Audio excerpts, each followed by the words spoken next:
Hello everyone, good evening. आप सभी का ब्रिलियंट एकेडमी के ऑनलाइन सेशन में स्वागत है। बहुत दिनों से हम लोग एक दूसरे से रूबरू नहीं हो पाए। बहुत प्रॉब्लम मुझे भी हो रही थी कि हम आप लोगों से मिल नहीं पा रहे हैं बट कुछ इशू ऐसे आ गए हैं, कुछ हेल्थ प्रॉब्लम ऐसी हो गई कि हम आपके साथ लगातार नहीं जुड़ पा रहे हैं। इसके लिए हम आपसे क्षमा चाहते हैं, क्योंकि आपका पेपर बहुत करीब है, हम समझ रहे हैं। और ये तो बहुत गलत बात है कि अगर किसी का पेपर हो और क्लासेस ना प्रोवाइड की जाएं। हम आपकी बात से बिल्कुल सहमत हैं। बहुत सारे बच्चों का मैसेज आना स्टार्ट हो गया था कि सर क्लास कब स्टार्ट होगी। आपने अनाउंस भी कर दिया कि मंडे से हम लोग जीत की जंग स्टार्ट करेंगे। मंडे से हमारी पूरी तैयारी थी कि मंडे से जीत की जंग जो है स्टार्ट हो जाएगी। यूपी टेट 2021 और एसएससी जीडी वाले बच्चों के लिए जीत की जंग प्रारंभ करना था बट हेल्थ इश्यूज कम ही नहीं हुए। लेकिन आज हमने सोचा कि आज शुरुआत कर ही देते हैं। धीरे धीरे छोटी छोटी क्लासेस लेते हुए हम इसको बड़ी करेंगे और एक एक दिन में 50-50, 60-60 क्वेश्चन डिस्कस करेंगे। बट आज बहुत छोटी क्लास होगी, बहुत कम क्वेश्चन पे हम डिस्कस करेंगे। लेकिन आज आप ये समझ जाएंगे क्वेश्चंस की क्वालिटी क्या होगी, हम लोग करने वाले क्या हैं, हमारी स्ट्रेटजी क्या है, हम क्यों इस 700 प्लस क्वेश्चन की सीरीज लेके आ रहे हैं, ऐसा क्या है इस 700 प्लस क्वेश्चंस की सीरीज में। पहले तो हमें ये जानना होगा कि हमारे लिए क्यों ज़रूरी है 700 प्लस क्वेश्चंस की सीरीज। क्योंकि अगर हम किसी भी नौकरी को चाहते हैं तो हमें 700 प्लस क्वेश्चन की सीरीज को सॉल्व करना जरूरी होगा। कैसी नौकरी? जैसे कि UP TET, super TET, SSC GD, UPP, ठीक है। ऐसी वैकेंसीज जो थोड़ा सा छोटी पोस्टें हैं, जिनका लेवल थोड़ा सा डाउन है और जो बच्चे नए नए हैं। ऐसा नहीं कि ये क्वेश्चंस पेपर में नहीं पूछे जाते, ये हर पेपर में पूछे जाते हैं। लेकिन हम ये नहीं कहेंगे ना कि यूपीएसआई में यहीं से क्वेश्चन आएगा। लेकिन हम ये जरूर कहेंगे कि UP TET, super TET, SSC GD, UPP जैसे पेपरों में यहीं से प्रश्न आएगा, ऐसे ही लेवल का प्रश्न आएगा, ठीक है। तो आज हम लोग डिस्कस करने जा रहे हैं बहुत ही बेहतरीन टॉपिक और बहुत ही अच्छे प्रश्न जो पेपर के आए हुए हैं, वो जो बेहद महत्वपूर्ण हैं। आज हम लोग देखेंगे कि कैसे प्रश्न रीट के पेपर में पूछे गए थे और जीत की जंग में हम 700 प्लस क्वेश्चन सॉल्व करेंगे। क्यों सॉल्व करेंगे हम इसको एंड तक जरूर बताएंगे आपको। तो धैर्य बनाएं और हम आपको बताएंगे कि 700 प्लस क्वेश्चन की सीरीज ये क्यों जरूरी है आपके लिए, ये बेहद इंपॉर्टेंट क्यों है, ऐसा क्या है इस सीरीज में, ये सब आप बाखूबी जान पाएंगे। और जब आप टेट का पेपर देंगे तो आप समझ जाएंगे कि इस सीरीज का आपके लिए कितना अहम योगदान रहा आपके पेपर में। हमारी उम्मीद है कि 22 से 25 क्वेश्चन इस 700 प्लस सीरीज से ही आएगा आपके टेट के पेपर में। 28 नवंबर को जब आप पेपर देंगे तब आप समझ पाएंगे मेरी बात को, ठीक है। चलिए पहले आज हम स्टार्ट करते हैं। सबसे पहला प्रश्न है अनौसानी आवर्ती संख्या। अनौसानी अगर लिख के आ जाए तो बच्चा कंफ्यूज हो जाए, क्या है ये अनौसानी, ठीक है। ये अनौसानी ऐसी लैंग्वेज लिख के दे देते हैं पेपर वाले कि बच्चा कुछ समझ ही ना पाए। इसीलिए हमने इसको इंग्लिश में लिखा है नॉन टर्मिनेटिंग रिकरिंग नंबर। जैसे रिकरिंग नंबर हमें समझ में हमारे सामने आता है, हम रिकरिंग नंबर का मतलब, रिकरिंग मीन्स कोई संख्या कंटिन्यू रिपीट हो रही हो। रिकरिंग डेसिमल होता नहीं, आवर्त दशमलव। रिकरिंग डेसिमल मीन्स आवर्त दशमलव, ठीक। तो पहली बात तो इस क्वेश्चन में एक चीज यहाँ पे थोड़ा सा आप सही करिएगा, ये 0.123 बार है। बार है, जब किसी संख्या के ऊपर बार का चिन्ह लगा होता है तो इसका मतलब वो संख्या कंटिन्यू रिपीट हो रही है, उसका रिपीटिशन कंटिन्यू जारी है। जैसे हमने लिख दिया 0.3 बार, तो मीन्स इस संख्या का रिपीटिशन जारी है 0.333333। जब किसी संख्या का रिपीटिशन कंटिन्यू जारी हो या उसका कोई एंड ना हो, इनफाइनाइट हो, तो उसके रिपीटिशन को रोकने के लिए, उसकी जो रिकरिंग चीजें हैं जो बार बार वो रिपीट हो रही है, उसको रोकने के लिए हम उस संख्या के ऊपर बार का चिन्ह लगा देते हैं। बात क्लियर? आपको क्या करते हैं, अगर कोई संख्या कंटिन्यू रिपीट हो रही हो तो उसके रिपीटिशन को रोकने के लिए जो संख्या बार बार रिपीट हो रही है, जो संख्या कंटिन्यू आ रही है, उस संख्या के ऊपर बार का चिन्ह लगा के हम उसके रिपीटिशन को रोक देते हैं और उसकी कंटिन्यूटी स्टॉप हो जाती है। तो जैसे 3 बार बार रिपीट हो रहा था तो हमने इसके ऊपर बार का चिन्ह लगा दिया, हमने इसके लिए दिया 0.3 बार। ठीक, जैसे एक संख्या हमने ले लिया 0.565656 डैश डैश डैश डैश, तो यहाँ पे प्यारे बच्चों कौन सी संख्या कंटिन्यू रिपीट हो रही है? 565656। तो जो संख्या बार बार रिपीट होगी उसी संख्या के ऊपर आप क्या लगाओगे? बार का चिन्ह लगाओगे। तो क्या लगा दोगे? 0.56 बार। बात समझ गए? ये बात आपको क्लियर हुई? अब होता क्या है, जैसे कि 0.3 बार लिखा हुआ है, तो जब इसको सॉल्व करना होगा कहेगा कि 0.3 बार को फ्रैक्शन में बदलो, भिन्न में बदलो। तो आप याद रखिएगा जितनी संख्याओं के ऊपर बार का चिन्ह होगा हम नीचे बार का चिन्ह हटाएंगे और नीचे उतने ही बार 9 लिखेंगे। तो यहाँ पे एक संख्या के ऊपर बार का चिन्ह है तो यहाँ क्या लिख देंगे? 3/9। जैसे ये ऐसे लिख दिया 0.33 बार, तो जितनी संख्याओं के ऊपर बार का चिन्ह होगा हम नीचे उतनी बार 9 लिखेंगे और बार का चिन्ह हटा देंगे। अब इसी चीज को ऐसे लिख दें 0.13 बार। देखिए अब ये क्वेश्चन जो पेपर हम जो सीरीज चला रहे हैं ये है प्रैक्टिस सीरीज। इसमें आपको थोड़ी सी चीज़ें डिस्क्राइब की जाएंगी और अगर आप पूरी चीज़ें इसकी देखना चाहते हो तो आप हमारी रिकरिंग डेसिमल की क्लास देखो, आपको सब कुछ समझ में आएगा। 2 घंटे की क्लास हमने रिकरिंग डेसिमल की पढ़ाई है, ठीक है, उसमें बिल्कुल पढ़ाया।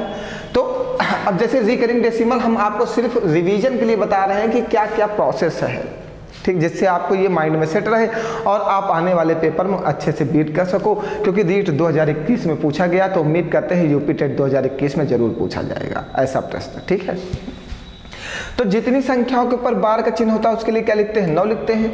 अब दूसरी चीज हमने ले ली 0.13 बार। इसका क्या रूल होता है? जितनी संख्याओं के ऊपर बार का चिन्ह होगा उसके लिए 9 लिखेंगे, जिस संख्या के ऊपर बार का चिन्ह नहीं होगा उसके लिए 0 लिखेंगे, फिर पूरी संख्या से उस संख्या को माइनस करेंगे जिसके ऊपर बार का चिन्ह नहीं होगा। तो क्या आ जाएगा? 12/90। क्या प्रोसेस होता है? जिस संख्या के ऊपर बार का चिन्ह होगा उसके लिए क्या लिखेंगे? 9 लिखेंगे। बात क्लियर? जिस संख्या के ऊपर बार का चिन्ह नहीं होगा उसके लिए क्या लिखेंगे? 0 लिखेंगे। फिर पूरी संख्या से उस संख्या को माइनस करेंगे जिसके ऊपर बार का चिन्ह नहीं लगा होगा। तो 1 के ऊपर बार का चिन्ह नहीं लगा हुआ तो उससे हमने 13 से 1 को माइनस कर दिया, 12/90। अब चलिए जो क्वेश्चन दिया गया हम उसकी बात करते हैं। अब आपको बात इतनी क्लियर हो गई होगी ये सब, ठीक। आप जो भी लोग अगर नए बच्चे हैं कोई और ये पूरी चीज़ें समझना चाहते हैं तो रिकरिंग डेसिमल की क्लास एक बार जरूर वॉच कर लें और हम उम्मीद करते हैं कि आपको समझ में आ जाएगा। तो हमारा जो प्रश्न है वो है 0.123 बार के बराबर भिन्न है। तो हमने क्या बताया? जितनी संख्याओं के ऊपर बार का चिन्ह होगा उसके लिए क्या लिखोगे प्यारे बच्चों? 9। जितनी संख्या ऊपर बार चिन्ह होगा उनके लिए क्या लिखोगे? 0 0। फिर पूरी संख्या से उस संख्या को माइनस करोगे जिसके ऊपर बार का चिन्ह नहीं होगा। फिर पूरी संख्या से उस संख्या को माइनस करोगे जिसके ऊपर बार का चिन्ह नहीं होगा। 3 से 2 जाएगा 1, 2 से 1 जाएगा 1 और 1 बचेगा बटे में 900।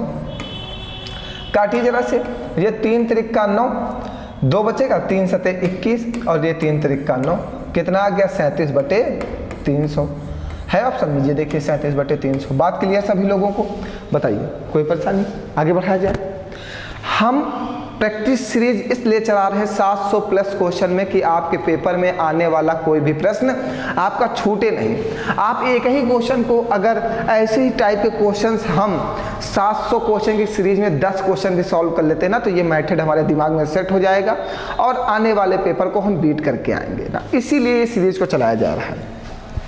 चलिए कह रहा है 2/7, 3/13 और 5/6 का सही अवरोही क्रम होगा। अवरोही क्रम मीन्स होता है डिसेंडिंग ऑर्डर, मीन्स घटते हुए क्रम में। मीन्स सबसे पहले सबसे बड़ी संख्या, फिर उससे बड़ी संख्या, फिर सबसे पहले सबसे बड़ी संख्या, फिर उससे छोटी संख्या, फिर उससे छोटी संख्या, डिसेंडिंग ऑर्डर मीन्स घटते हुए क्रम में। तो 2/7 ये सारी क्लासेस मैं ले चुका हूँ। अगर किसी बच्चे ने क्लासेस ज्वाइन नहीं की हैं तो एक बार अवरोही, आरोही, डिसेंडिंग, डिसेंडिंग सारी क्लासेस मैं पढ़ा चुका हूँ। आप हमारे प्लेलिस्ट में चले जाओ, UP TET plus SSC GD की स्पेशल प्लेलिस्ट पड़ी हुई है, उसमें लगभग मैं 40 क्लासेस कर चुका हूँ। वो 40 क्लासेस आप वॉच कर लोगे, मुझे नहीं लगता कि आपको फिर प्रैक्टिस बैच में कुछ नहीं समझ में आएगा, ये इम्पॉसिबल है, सब कुछ समझ में आएगा, ठीक है। ये 700 प्लस क्वेश्चन की सीरीज बेहद इंपॉर्टेंट है अगर आप टेट और एसएससी जीडी और सुपर टेट को बीट करना चाहते हो और नौकरी पाना चाहते हो तब। चलिए अब समझिए इसमें क्या करना होता है। हम इसमें कैसे चेक करते हैं? इसका मल्टीप्लाई इसके साथ करते हैं, 13 दूना 26 और इसका मल्टीप्लाई इसके साथ करते हैं 7 त्रिक 21। 26 बड़ा है या 21? 26 बड़ा है तो बड़ा का चिन्ह लगा देते हैं, फिर इसका मल्टीप्लाई क्या, 6 तिरिक 18, 13 पचे 65, कौन सा बड़ा है 65 या 18, 65, जो बड़ा होगा उसकी ओर मुंह खुलता है।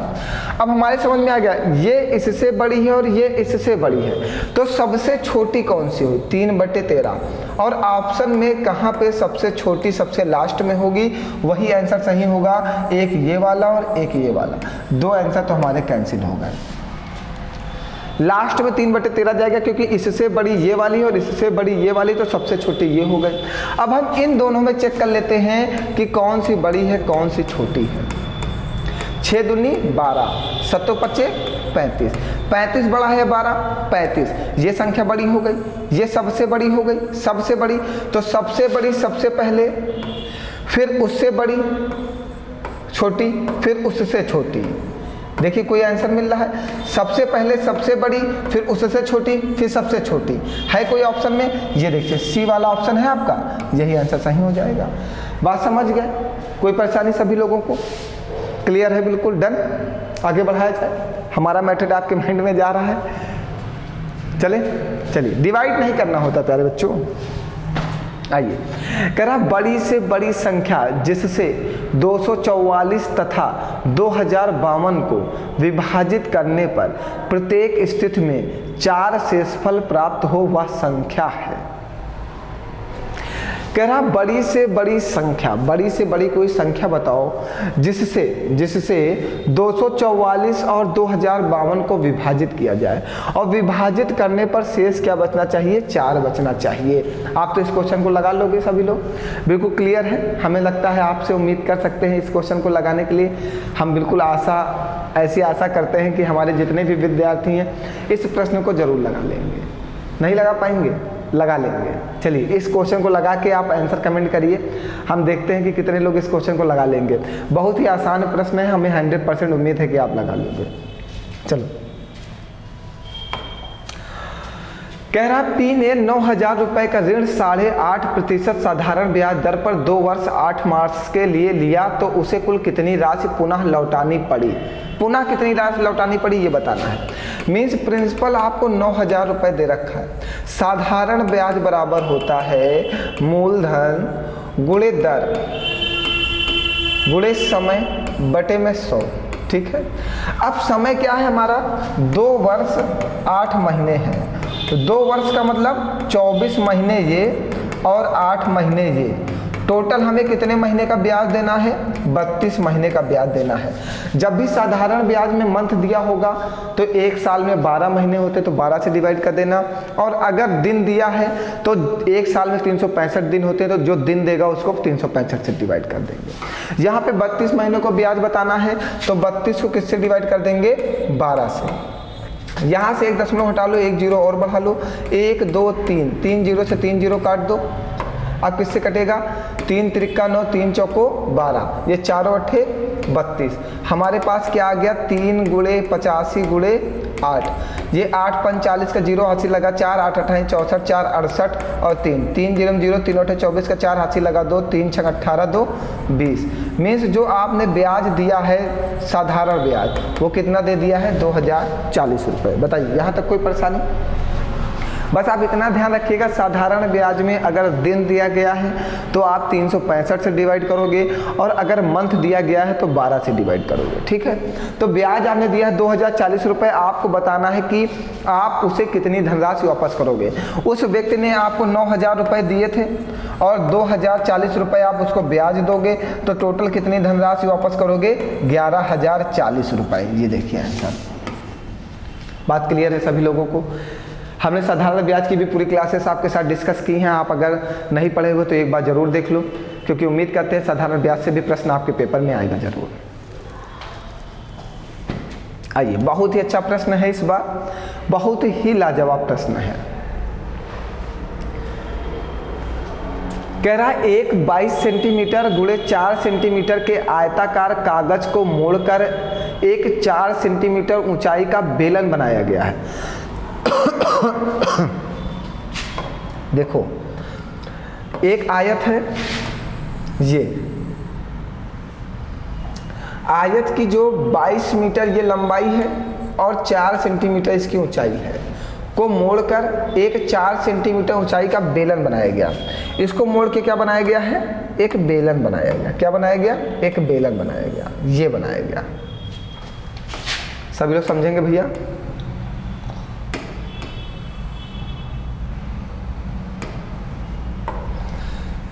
ये इसके 4 है। ठीक, जब इसको मोड़ा गया है तो क्या बना है? ये एक बेलन बना है। बात क्लियर है? और हमें बेलन का क्या बताना है? वक्रपृष्ठ। बेलन का वक्रपृष्ठ होता क्या, पहले आप ये समझ लो। वक्रपृष्ठ होता है 2πr/h। 2πr/h हमारा वक्रपृष्ठ होता है। ठीक है, 2πr/h हमारा वक्रपृष्ठ होता है। तो 2 की वैल्यू तो हमें जरूरत है नहीं, पाई है तो इसको पाई लिखा रहे हैं 2। अब हमें r चाहिए और h चाहिए। जब r और h हमारे पास होगा तभी हम बेलन का वक्रपृष्ठ निकाल पाएंगे। पहले तो हमें क्वेश्चन में समझना है कि हमें किस किस चीज़ की वैल्यू मिल जाए तो हम उसकी आंसर निकाल सकते हैं। तो जो इस बेलन की ऊंचाई है वही तो इस आयत की ऊंचाई है, क्योंकि इसी को तो मोड़ा गया है ना, तो इसकी ऊंचाई तो आपस में बराबर होगी। तो h आप 4 कह सकते हो। आपको त्रिज्या चाहिए, त्रिज्या चाहिए। इस बेलन को मोड़ा गया है। बेलन को जब मोड़ा गया तो देखिए यहाँ नीचे क्या बन रहा है? वृत्त। ये वृत्त है, वृत्त है। तो ये जो लाइन है, ये लाइन जो है यही तो मोड़ी गई है। जब इसी को मोड़ा गया तो ये वृत्त बना। नीचे इस लाइन को मोड़ा जाएगा इसके ऊपर, तभी तो ये वृत्त बनेगा। तो जो इसकी लंबाई है वो इसकी लंबाई के बराबर होगी कि नहीं होगी? मीन्स वृत्त के परिधि के बराबर होगी कि नहीं होगी? तो वृत्त की परिधि क्या होती है? 2πr। 2πr का मतलब 22। तो पाई आर की वैल्यू यहाँ से निकाल लीजिए, कितना? 11। तो पाई आर बराबर कितना आ गया? 11। तो आप यहाँ पे जो पाई आर है, बात समझना, जो ये पाई आर है इसकी टोटल वैल्यू आप रख दो 11।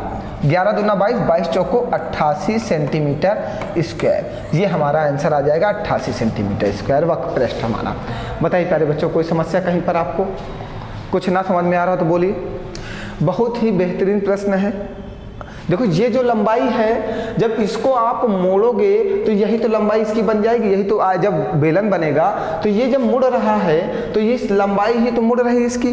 तो जो इसकी जो लंबाई है वो इसके परिधि के बराबर होगी, क्योंकि ये जो रेखा है ये मुड़ने के बाद इस रूप में आ गई। तो जो वृत्त का जो परिधि होता है वो 2πr होता है। तो वृत्त की परिधि की लंबाई कितनी हो जाएगी? 22। यहाँ से πr का मान निकाल लेंगे। आइए नेक्स्ट क्वेश्चन देखते हैं। 2 अंकों की सबसे बड़ी तथा सबसे छोटी अभाज्य संख्या में अंतर क्या है? सबसे पहले 2 अंकों की सबसे बड़ी अभाज्य संख्या क्या है बेटा? 97। और 2 अंकों की सबसे छोटी अभाज्य संख्या 11। दोनों घटा दोगे क्या आ जाएगा? 86। बात क्लियर? कोई क्वेश्चन कठिन नहीं।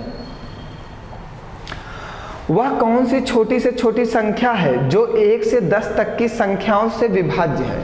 वह कोई एक संख्या है जो 1 से 10 तक की संख्याओं से विभाज्य है। भैया बहुत ही अच्छा प्रश्न है, क्योंकि यही प्रश्न रीट 2021 में पूछा गया, यही प्रश्न यूपी टेट 2019 में पूछा गया, यही प्रश्न सीटेट 2020 में पूछा गया, यही प्रश्न लोअर मेंस 2021 में पूछा गया। अब आप समझ सकते हैं इस प्रश्न की क्वालिटी क्या है। देखिए मेरा मेन उद्देश्य यही है कि जो यूपी टेट 2021 का पेपर 28 नवंबर को होने वाला है उसमें मैथ में मेरे पढ़ाए हुए सबसे ज़्यादा प्रश्न आपके पेपर में आए। और हमारा ये दावा है आपके साथ कि 28 नवंबर को जो पेपर होगा उसमें हमारे 700 प्लस क्वेश्चन की सीरीज से बहुत सारे प्रश्न आने वाले हैं। मैंने कोई नकल नहीं की है, मैं अपना एनालिसिस करता हूँ, मैं अपने आप एनालिसिस करता हूँ, मैं समझता हूँ कि कैसे प्रश्न पेपर में पूछे जा सकते हैं। ठीक, उसी पे बेस पे मैं अपनी एक नई सीरीज तैयार करता हूँ, फिर उसे मैं आपको पढ़ा देता हूँ और उम्मीद करता हूँ कि ऐसे कर जो मेहनत करेगा उसको जरूर सफलता मिलेगी ना। तो ऊपर वाला जब मेरे साथ है, मैं मेहनत कर रहा हूँ, तो अप्रॉक्स हम उम्मीद कर सकते हैं कि हमारे पढ़ाए हुए प्रश्न जरूर आपके पेपर में आएंगे। फर्जी की चीज़ पढ़ाता नहीं हूँ, आपको तो पता ही है। जो पढ़ाऊँगा सॉलिड पढ़ाऊँगा, वरना नहीं पढ़ाऊँगा। मेरी एक ही आदत ख़राब है कि जब तक पढ़ाओ अच्छा पढ़ाओ, वरना क्लास मत लो, आराम करो। ठीक है, हाँ, फिर उसके बाद तो आराम करना ही है जीवन में। तो इसलिए अभी आपके पास समय, अच्छा मौका है और पढ़ाई करने का बहुत ही बेहतरीन समय चल रहा है, क्योंकि वैकेंसीज़ बहुत करीब है, क्योंकि लेखपाल की भर्ती भी आने वाली है आपको। अगर आप पेट अच्छे नंबर से पास कर चुके हो तो आप लेखपाल की तैयारी में लग जाओ, और ऐसे ही प्रश्न लेखपाल में भी पूछे जाएंगे, इससे ज़्यादा कुछ नहीं आने वाला। चलिए, कह रहा वह कौन सी छोटी से छोटी संख्या है जो 1 से 10 तक की संख्याओं से विभाज्य है।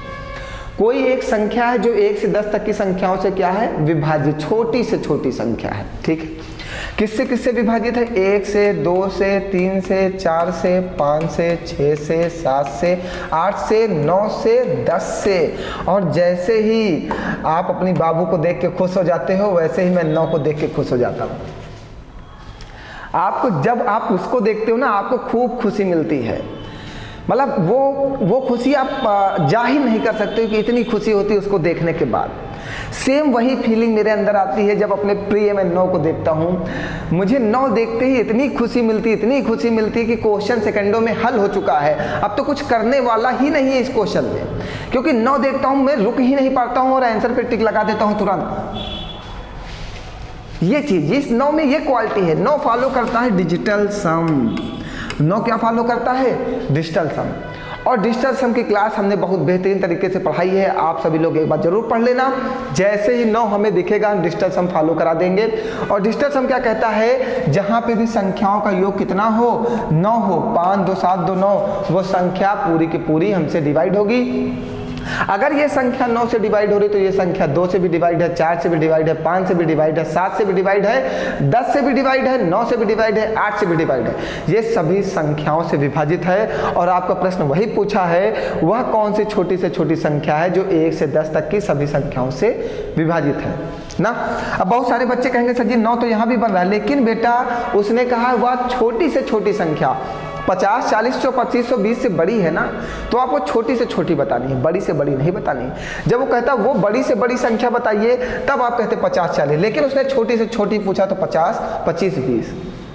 बात क्लियर है। 9 फॉलो करता है डिजिटल सम। तो जितने भी प्यारे बच्चे मेरे डिजिटल सम की क्लास नहीं ज्वाइन किए हैं, वो सभी जाके 2 क्लासेस डिजिटल सम की हैं। सेकंडों में क्वेश्चन हल करने का तरीका सिखाया गया वहाँ पे, और इस तरीके का हम बखूबी प्रयोग करेंगे अपने इस 700 प्लस क्वेश्चन की सीरीज में। चलिए, अगला प्रश्न फिर वही कह रहा है, वह संख्या जो 1 से 10 दोनों तक संख्याओं में से विभाजित होगी।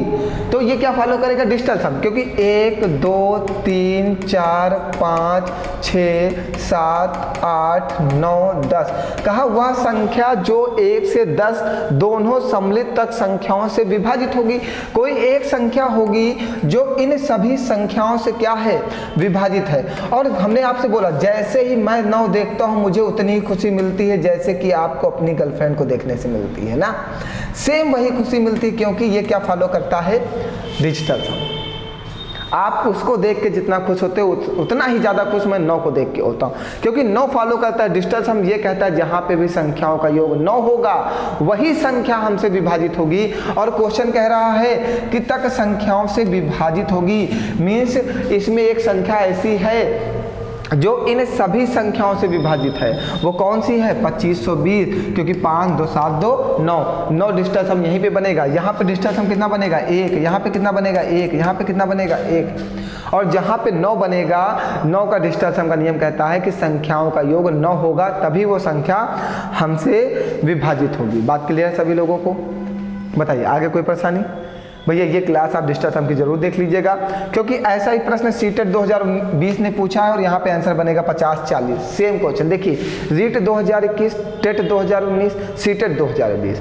और इसी तरीके का एक क्वेश्चन लेके आया आपका लोअर मेंस 2021। लोअर मेंस ने कहा ये आंसर इसका होगा, लेकिन आंसर इसका ये होगा, ये आंसर नहीं बन पाएगा। ठीक है, ये आंसर उन्होंने बना के दिया है, लेकिन इसके जगह पे ये संख्या उन्हें देनी चाहिए थी तो उत्तर ज़्यादा आसानी से बच्चों को प्राप्त हो जाता। लेकिन उन्होंने उस चीज़ को बनाया है तो इसका वो एक्सप्लेनेशन देंगे क्या है, तब फिर सभी बच्चे समझ पाएँ।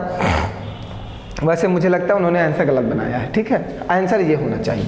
उन्होंने कहा था वह सबसे छोटी संख्या कौन सी है जो 10 से 15 तक दोनों को छोड़कर 10 11 12 13 14 और 15, 10 से 15 तक दोनों को छोड़कर, मीन्स 10 और 15 को छोड़कर सभी संख्याओं से क्या होनी चाहिए, विभाज्य होनी चाहिए। इन दोनों संख्याओं को छोड़ दिया जाए और इन सभी संख्याओं से क्या होना चाहिए, विभाज्य होना चाहिए। तो भैया अगर हम यहाँ पे फैक्टर कर दें 4 3 12, तो यहाँ पे एक 3 निकल के आता है। और 3 का नियम कहता है जहाँ पे संख्याओं का योग 3 से विभाजित होगा, जहाँ पे संख्याओं का योग 3 से विभाजित होगा वही संख्या 3 से विभाजित होगी। और अगर कोई संख्या किसी संख्या से विभाजित है तो वह संख्या उसके फैक्टर से अवश्य विभाजित होगी। अगर कोई संख्या किसी संख्या से विभाजित है तो वह संख्या उसके फैक्टर से अवश्य विभाजित होगी। तो 2 1 3 3 2 5 1 6, जो ये 6 बनेगा यही जो है 3 से विभाजित होगा। 6 4 10 11, 11 3 से विभाजित नहीं है। 8 2 10, 10 से 3 से विभाजित नहीं है। 4 3 से विभाजित नहीं है। 4 का मतलब इन संख्याओं का योग करो, संख्याओं का योग करने पर ऐसा योग जो 3 से विभाजित हो वही संख्या 3 से विभाजित होगी। और आप एक बात को समझो, जैसे हमने कहा 36 6 से विभाजित है तो 36 3 और 2 से भी विभाजित होगा। कोई संख्या अगर किसी संख्या से विभाजित है तो वह उसके फैक्टर से अवश्य विभाजित होगी। भैया क्लियर है सभी लोगों को यहाँ तक? एक बार जल्दी से नोट कर लो, बहुत ही अच्छा क्वेश्चन है ये।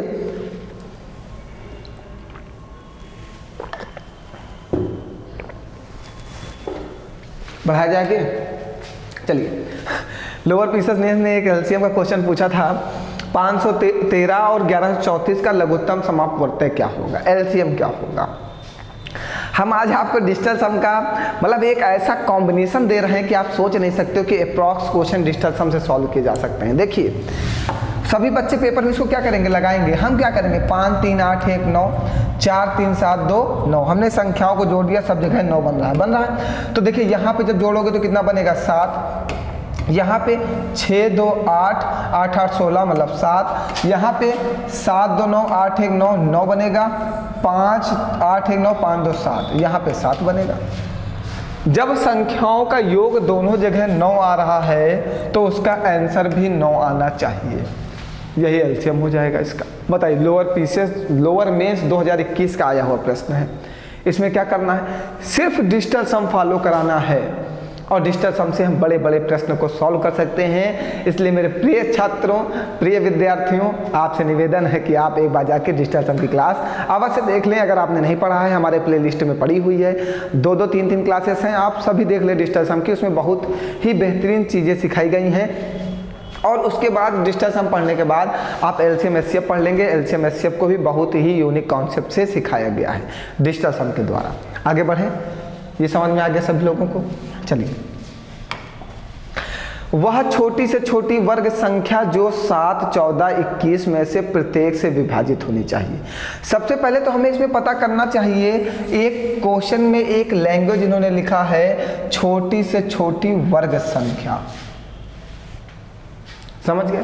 पहली बात तो एक ऐसी संख्या ढूंढो जो किसी संख्या का वर्ग हो। तो 98 किसी का वर्ग है? नहीं है ना, नहीं है। 394 किसी का वर्ग है? 394 किसी का वर्ग है क्या? बताओ, है क्या? नहीं है। 1764 किसी का वर्ग है? 42 का है ना? बताओ यार जल्दी से, तुम लोग पता नहीं कहाँ इधर उधर बिजी रहते हो। है 1764 42 का वर्ग है। और उसने कहा है वह छोटी से छोटी वर्ग संख्या, मीन्स एक कोई संख्या होगी जो किसी संख्या का वर्ग होगी। वो संख्या 7 14 21 में से प्रत्येक से विभाजित है। वह संख्या कौन सी है? तो वह संख्या क्या हो जाएगी? 1764 हो जाएगी। बताइए, आंसर आ गया? कोई परेशानी? क्योंकि वर्ग संख्या का है, ये 42 का वर्ग है। और छोटी से छोटी का 2056 से छोटी भी है। अगर 2056 किसका वर्ग है यार? किसका वर्ग हो सकता है बताओ आप? कितने लोग बता सकते हैं? 2056 भी मुझे लगता है किसी का वर्ग नहीं है।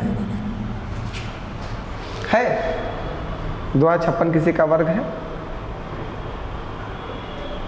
देखो तो 45 का वर्ग कितना होता है?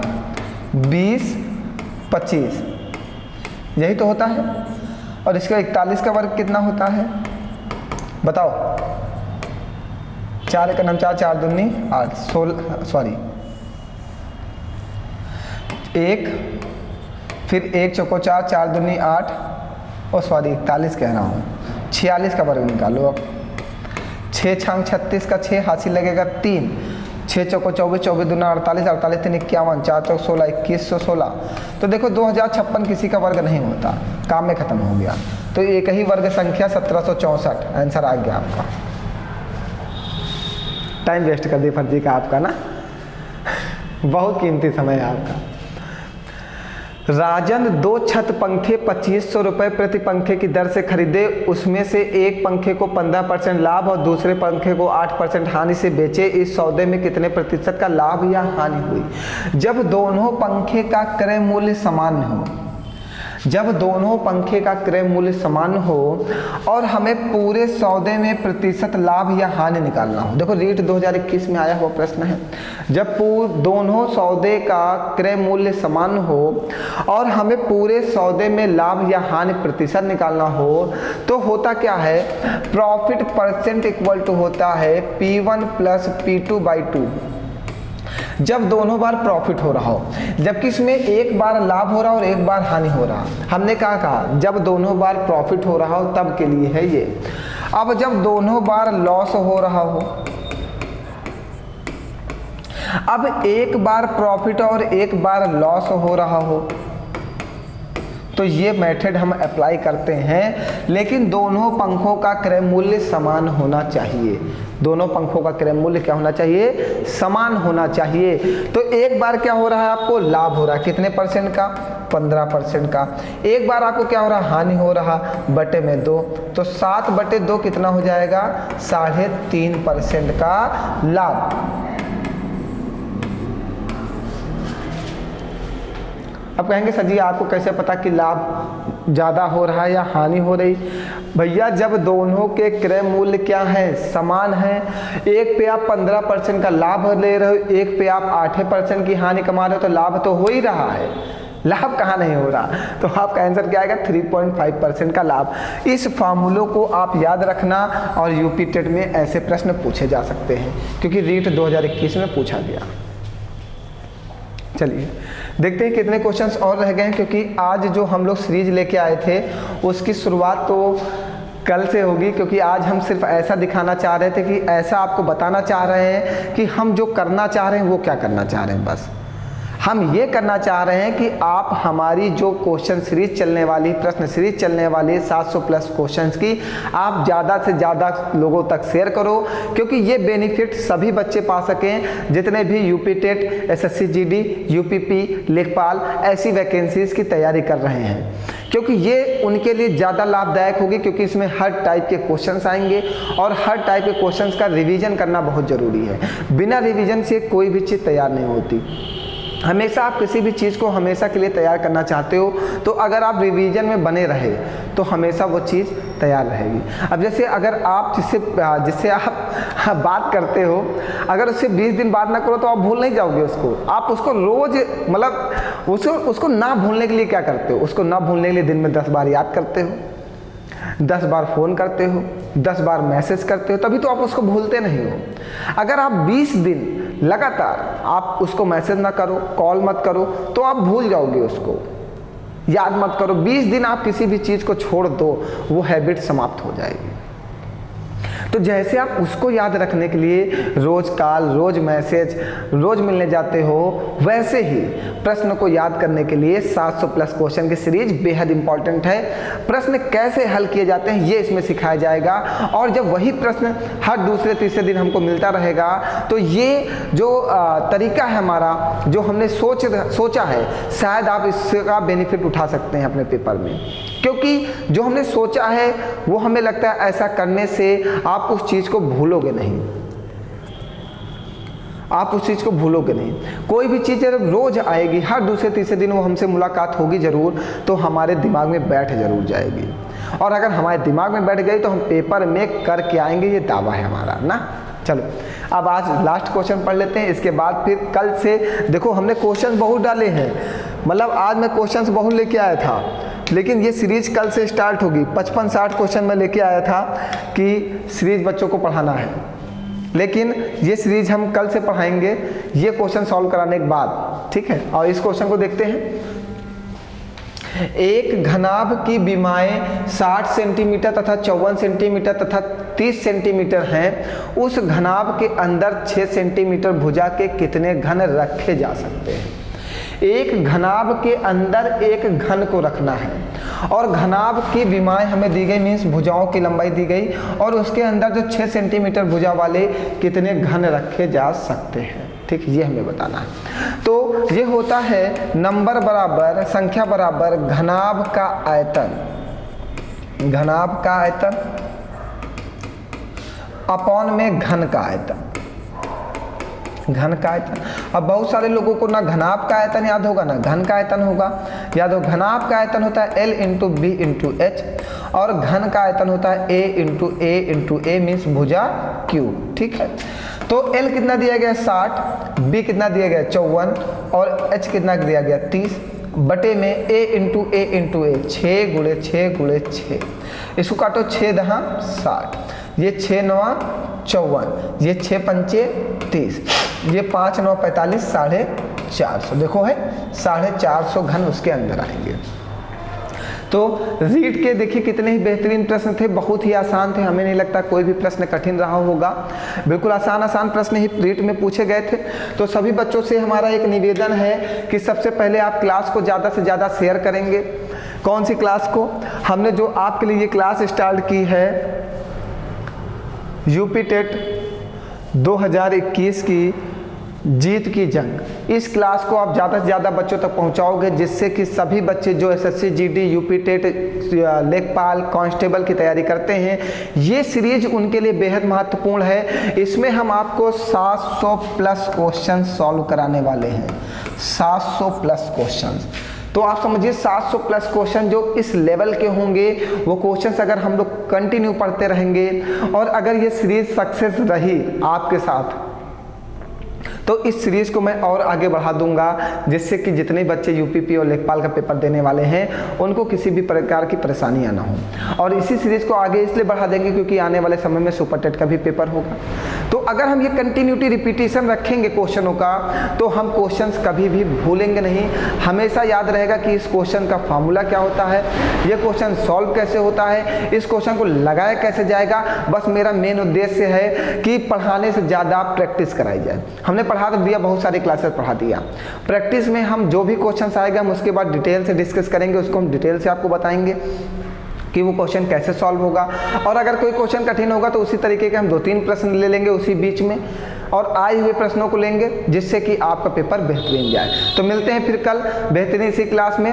ठीक है, कल हम लोग जीत की जंग की दूसरी क्लास स्टार्ट करेंगे और उसमें सभी प्रश्नों का सॉल्यूशन अप्रॉक्स 50 से 60 क्वेश्चन सॉल्व करेंगे। तो आज के लिए इतना ही, बहुत बहुत धन्यवाद आप सभी लोगों का। हंसते रहिए, मुस्कुराते रहिए और वीडियो को सबसे ज़्यादा शेयर कीजिए। धन्यवाद आप सभी लोगों का।